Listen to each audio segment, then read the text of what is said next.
ravie de vous retrouver pour cette nouvelle émission. Docteur Alberto Heger, bonjour. Bonjour. Merci d'avoir accepté mon invitation. Merci d'être sur notre plateau. Nouveau portrait du pervers moral. C'est ce dont nous allons parler durant cette émission. Vous venez de sortir un ouvrage, Nouveau portrait du pervers moral, justement chez Duno. Docteur, c'est une nouvelle édition. Vous aviez déjà fait des portraits de ce qu'on appelle, celui qu'on appelle le pervers moral. Perversion morale, ça ne concerne pas la vie sexuelle, mais ça concerne les rapports avec les autres. Le but du pervers moral, manipuler, utiliser l'autre, devenir le maître de la situation. Vous dressez différents portraits, le pyromane, le kleptomane, l'escroc, le corrupteur, le traître. Racontez-nous comment vous avez choisi ces portraits et ce qu'on peut dire déjà en préambule du pervers moral. J'ai choisi ces traits à la suite d'une réflexion, la réflexion suivante. Je voulais absolument présenter des cas et des pervers qui n'en pensent pas souvent qu'ils sont des pervers. Et ensuite, il me paraissait important que pour chacun de ces tableaux que vous avez énoncés, il y ait une urgence à expliquer leur comportement. Par exemple, la question du pyromane, qui est tous les étés, on lit les quantités de pyromanes qui font des ravages, notamment dans ce qui nous est le plus précieux. Et ça, il faut le faire, justement. L'arbre, les maisons, les villages, les champs de blé. Il y a un tas de choses qu'ils préfèrent. Donc, il me paraissait important qu'on analyse leur fonctionnement et qu'on donne éventuellement des outils, soit aux cliniciens, soit aux gens de la justice qui s'occupent de ces gens. Voilà. Allez-y, docteur, allez-y, oui. Parce que vous disiez en préambule, vous dites en introduction, que ce schéma de la perversion morale est d'autant plus complexe, je vous lis, que la séduction et la persuasion sont des procédés des plus normaux. Ils sont répandus dans les relations amoureuses et dans les activités commerciales. Dans notre vie de tous les jours, en fait. Dans notre vie de tous les jours, ça fait partie du lien. Et c'est-à-dire que si on souhaite se connecter à autrui, de faire que l'autre nous écoute, qu'il nous comprenne, qu'il nous reconnaisse, et nous faisons intervenir des processus de séduction. Et évidemment, toute la différence, c'est les buts recherchés. C'est ce genre de personnalité, il y a un calcul pour essayer donc de manipuler l'autre. Dans la vie courante, ce n'est pas du tout le cas. Docteur, vous dites que, en ce qui concerne le profil du pervers moral, qu'il souffre d'incertitude sur sa filiation. Est-ce que vous pouvez nous expliquer ? Oui, merci de votre question, parce que c'est un peu l'aspect original de cet ouvrage. C'est la suite d'une recherche sur les escrocs et d'autres délinquants financiers. Et ensuite, il y a un certain nombre de cas qui ont un problème concernant leurs origines.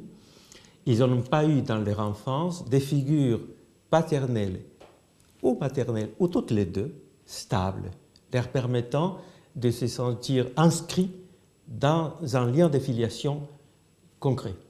Ils ont connu des foyers différents, des maisons de toute nature, et ceci leur donne une très grande instabilité et une quête, pour certains. Toute leur vie, ils cherchent un père et une mère.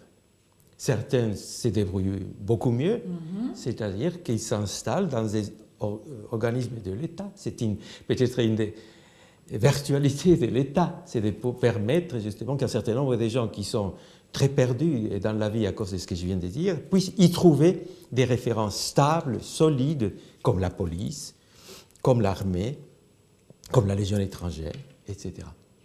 Mais d'autres, n'arrivant pas à cette situation, ils ont tendance à réaliser deux types de passages à l'acte.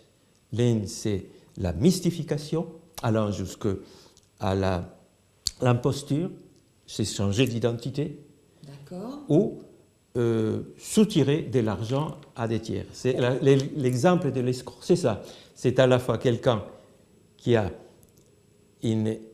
utilise une identité fausse et en même temps qui essaie de soutirer l'argent. C'est-à-dire, madame, je vais vous aider avec la démarche auprès de la banque parce que j'ai des relations, je suis dans l'administration publique, etc., etc. Donc ces deux situations m'ont fait réfléchir en profondeur sur ce type de problèmes qui l'on trouve effectivement dans un certain nombre de choses. J'avais déjà noté chez des enfants, et c'est une réalité assez fréquente, clinique assez fréquente, trois phénomènes qui vont ensemble.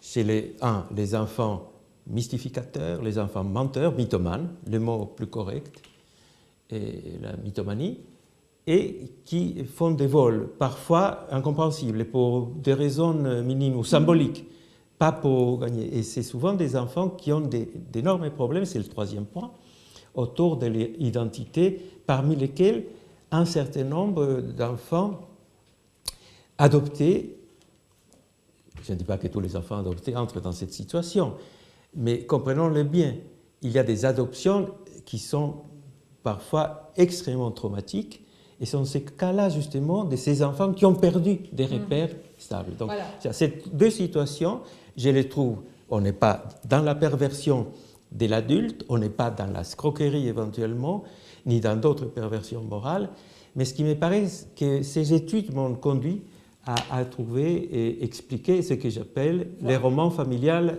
inversés. Docteur Alberto Heger, dans votre livre, vous parlez de la perversion au féminin. C'est une certitude, elle existe. J'ai reçu certains de vos confrères qui me l'ont confirmé, et vous aussi, vous le dites. C'est une question qui revêt de l'importance parce que c'est une réalité. Oui, c'est une réalité. Alors, précisons qu'il se manifeste dans trois domaines. Dans la relation mère-enfant, il s'agit des mères qui fonctionnent sur ce mode-là, on verra tout de suite comment. Dans des relations de couple, avec quelqu'un qui est lui-même une tendance perverse, une espèce d'association constitue une espèce de couple maudit, d'amour maudit, c'est l'expression me paraît adéquate dans certains cas. Donc, ce sont et qui réalisent des exactions de différentes natures avec quelqu'un d'autre. Donc, cette caractéristique de la perversion féminine me paraît importante. C'est toujours appuyé sur quelqu'un d'autre. Ce n'est pas tous les cas, mais ça est important. Ça révèle son intérêt dans l'ensemble. Et troisième élément, elle est étayée sur le corps. Il s'agit pour beaucoup d'une aliénation corporelle, de là qu'on trouve pas mal de perversions sexuelles alors, et dans les femmes exhibitionnistes par exemple, et dans d'autres mises en valeur ou destructivité au niveau du corps, parce que par exemple dans cette question des escarifications. Oui, l'escarification, effectivement. Allons-y. Il y a un certain nombre de cas d'escarification qui sont franchement pervers, avec des relations sadomasochistes tout à fait caractérisées. Donc il faut se demander pourquoi le corps, et si tout ce dont on parle là n'est pas quelque chose qui est lié à une déviation de la sexualité féminine. Le maternel, le lien sentimental et l'importance du corps et de l'exhibition. On revient sur la relation avec les enfants. Alors, la relation avec les enfants, on le trouve principalement dans ces mères abusives, possessives, qui ne permettent pas à l'enfant qui se développe, qui puisse avoir désir d'autonomie, une pensée autonome, et que tout vise à contrôler successivement toute velléité d'autonomie. Okay? Dans la pensée, par exemple, ce sont des mères qui disent c'est pas possible que tu dises ce que tu dis parce que c'est quelqu'un qui te l'a raconté. C'est pas possible que tu penses par tes propres moyens. C'est quand même très sidérant pour l'enfant. Okay. D'accord, donc ça, c'est effectivement, on va dire, ce côté d'emprise qu'elles ont sur leurs enfants, possession à l'extrême. Possession à l'extrême. Dans le couple. Alors, dans les couples, il s'agit effectivement des femmes qui s'étayent en quelque sorte sur la relation de couple avec quelqu'un qui est, lui, franchement... Fragile. Est-ce qu'elles choisissent effectivement pervers narcissiques, par exemple. Pervers narcissiques. Ça peut être. Et la chronique a parlé d'un certain nombre d'exemples de cas. Alors, dans ces cas-là, qu'est-ce qu'il en ressort de ce couple? Il en ressort une jouissance. On n'a pas beaucoup parlé des jouissances, mais effectivement, jouissance à tromper les autres, à abuser les autres. Il y a un film ancien où deux partenaires font des véritables concours qui séduit des jeunes, qui et comment et jusqu'où va leur abjection en quelque sorte. Ça va très loin. Comment ils évoluent? Parce que vous dites plus tard, dans un autre chapitre, pourquoi les pervers cherchent-ils à se regrouper? Alors, je voudrais qu'on reste sur le couple. Est-ce que ça peut être, par exemple, un prédateur sexuel et sa femme qui va, entre guillemets, faire du rabattage pour elle? Ça peut être ça? Exactement. On citera personne, mais on a malheureusement des faits divers atroces, vraiment sordides en tête. Lui est le prédateur, voilà, sexuel, et la femme l'aide dans sa mission. Quelle est sa jouissance à elle? Oui. Et je pense qu'elle est à la fois d'admiration pour le prédateur sexuel et d'un profond mépris pour lui, parce qu'elle a immédiatement le sentiment que sans elle, l'autre ne fonctionne pas. Cette double situation paradoxale, ça fait partie de cette paradoxalité qui est une des caractéristiques essentielles des perversions narcissiques principalement. C'est-à-dire, voilà, des choses qui sont contradictoires, mais forcément inconciliables, n'est-ce pas? Docteur, vous faites effectivement, je le disais précédemment, vous consacrez un chapitre et on terminera là-dessus. Pourquoi les pervers cherchent-ils à se regrouper? Comment est-ce que vous en êtes venu justement à vous intéresser aussi à ça, à ce regroupement? Premièrement, en étudiant la perversion narcissique, et beaucoup de collègues m'ont aidé parce qu'ils ont fait des recherches très précises sur les sectes, les gourous. Oui. OK. Et on sent qu'un esprit collectif domine ces sectes enfermées sur elles-mêmes avec des règles qui sont parfois folles et extrêmement rigides, extrêmement tendues, etc. Avec donc des mécanismes à la fois de persuasion pour faire venir et entrer les adeptes et par la suite avoir une emprise sur eux. Donc il y a là la question pourquoi les gourous ont besoin de se regrouper. Ils peuvent fonctionner toute seule ou avec un partenaire ou quelqu'un d'autre. Donc la question est délicate, mais en même temps ça pose la question, si vous voulez, de beaucoup de gens qui fonctionnent dans les institutions, dans les groupes constitués, dont leur objectif, et leur plaisir fondamental, c'est avoir une emprise sur les autres.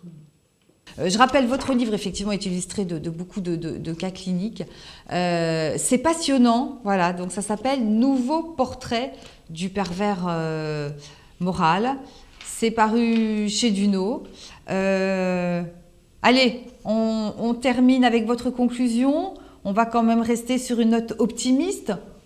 On s'en sort. Quand on tombe sur sur un pervers moral, on y arrive à s'en dépêtrer. On arrive à s'en dépêtrer. Tout d'abord, il faut avoir beaucoup de reconnaissance envers les cliniciens, les éducateurs qui s'occupent et ils s'en sortent. Ça, c'est aussi le plus important.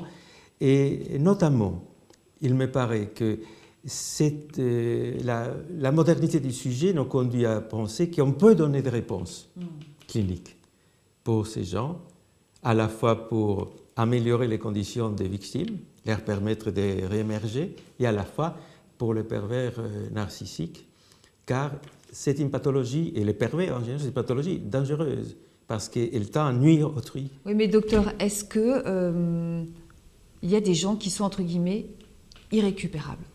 que vous ne pourrez jamais soigner. Il y a des gens qui sont irrécupérables, mais on ne sait jamais. Et j'invite tout le monde à ne pas partir avec des préjugés, parce que moi, personnellement, j'ai pensé pour certaines personnes qui n'étaient pas récupérables et ils ont évolué, alors que peut-être pour d'autres, des cas névrosés ou état limite, où les choses n'ont pas évolué d'une façon aussi intéressante. Donc, restons ouverts, soyons courageux. Eh bien, écoutez, ce sera le mot de la fin. Docteur Alberto Heger, voilà, nouveau portrait du pervers moral, c'est paru chez Dino. Vous êtes le bienvenu, docteur, merci beaucoup. Merci à vous. Eh bien voilà, c'est la fin de cette émission. Merci de nous avoir suivis. À très bientôt.